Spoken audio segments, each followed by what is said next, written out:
Anak Kak Lin dah pakai berapa bekas dah krim Kak Lin? Macam mana dia boleh dapat putih macam tu? Kena pakai berapa puluh bekas? Ya Allah, ramai tanya Kak Lin macam tu. Okey, di sini Kak Lin cerita satu persatu. Anak Kak Lin dah pakai setahun dah. Kak Lin tak ingat dah berapa bekas. Okey, sebelum dia pakai krim putih Kak Lin, masa ni dia gambar tahun lepas sebelum dia pakai. Macam ni. Okey. Memang satu badan gelap. Memang satu badan.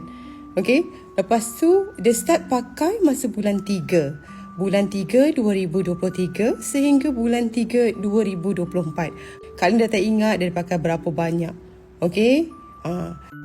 Lepas tu dia tanya Kak Lin, kena pakai satu badan ke Kak Lin? Ya. Anak Kak Lin memang lumur satu badan. Memang pakai satu badan. Pakai tiap-tiap malam. Ini gambar dia terkini. Sekarang.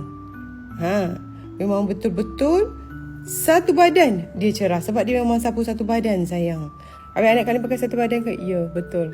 Satu badan. Tapi dia mix dengan lotion. Sama macam Kak Lin. Sama pakai satu badan.